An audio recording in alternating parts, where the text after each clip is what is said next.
Hi, this is Pastor Cliff. I'm here today to help you with some teachings that will help you overcome in the Christian life. Today we're going to look at some lessons we can learn from Psalm 37. So I'm just going to read a few verses now. Psalm 37 verses 3 to 7. Trust in the Lord and do good, so shalt thou dwell in the land, and verily thou shalt be fed.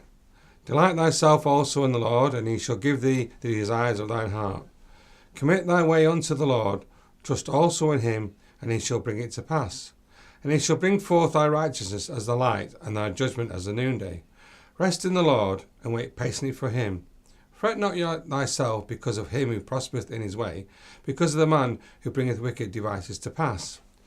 Today, I just want to break this up into simple teachings that I've learnt in the Lord. And the big key is that God has steps for us in our Christian walk. And today, when you look at this psalm, there are keys and clear keys to walking and overcoming. One of the first things you'll find from this psalm is in verse chapter 5. And I just want to look at this word today, and the word is commit. God wants us to commit everything to him. He wants us to be totally involved in our lives, 100%. And the thing is, we must realise that God wants us to commit things to him and talk to him about everything. The word commit in the Hebrew means to roll on. In other words, to roll everything out to God. And that's what the Lord wants us to do. He wants us to commit and roll everything to him. Just to ask him to direct our paths, to guide our steps, to be involved 100%. Where we get in trouble is that we don't sometimes commit everything to the Lord, and then we find what's happening here. Committing to God is very, very important. It says in Proverbs chapter 16 and verse 3, commit thy works unto the Lord, and thy thoughts shall be established. If we want our thoughts to be established in God, and we want our ways to be established in God, then we must commit things to God. We must say, Lord, come in. Lord, I'm going to give this problem to you. I'm going to give my life to you. I'm going to ask for direction from you. And God doesn't want us to walk this life with burdens on our heart for us to carry our burdens. It says, cast your burden, cast that burden upon God. And as you commit it upon God, in Psalm 55 and verse 22, it says, commit that burden to God, cast your burdens upon the Lord, and he shall sustain thee. He will direct you. He will show you what to do. So that in this psalm, we see the first thing it says, commit, trust God, give it to God, commit these things upon to the Lord. When we're committed to him, we start to live in a position of being burden free.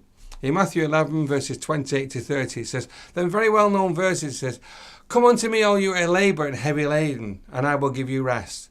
The key is to come unto Jesus. Lord, I'm committing it to you. I'm giving it to you. I'm putting my burden upon you. Lord, I'm giving my life to you. I know that if I commit things to you, you're going to direct me and guide me.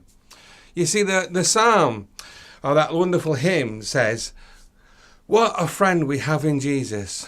We can share everything with Jesus. We can give everything to him. So the first things we need to do, the first thing we need to concentrate on, the first thing we need to do 100% is, without a shadow of a doubt, make sure that we commit things to God, that we roll things upon the Lord, that we say, Lord, you have this problem, you direct my steps, I commit it to you, I trust you, Lord. When I roll it upon you, you're hearing and you're going to do things for me. God wants us to commit everything to him. When we're committed to him, our thoughts will be established. Our thoughts will become from less anxiety into knowing God's in control. We know we're committed to him, and we've brought him into the situation, and we know the situation will turn around. So the first thought today, the first thing I'd like to share today, the first thing I'd like to encourage you with this, is that don't go it on your own, but commit it to the Lord. Father, I commit this problem to you. I commit my way to you. I commit my direction to you. So the first thing we learn from this psalm, the first step we learn from this psalm, is to commit to the Lord. Commit everything to him. Bring him into every single avenue of our lives, because he wants to be involved totally, because he's got the best for you. He's got the best for you. He's got the best for you. You know, God wants to give you the best. He wants to show you the best way. He wants to lead you the best way. And he wants to solve your problems, but he doesn't want you to take the burden on yourself. He wants you to commit it to him. Roll it upon God. Roll it upon him. Roll your problems upon him. Roll your direction upon him. Ask him to be totally involved in that you have to do. So the first lesson from this psalm is found in that verse. Commit your way to the Lord in verse 5. Commit it to the Lord. And the next time we come together, we'll look at the next word and the next step, which is trusting Him.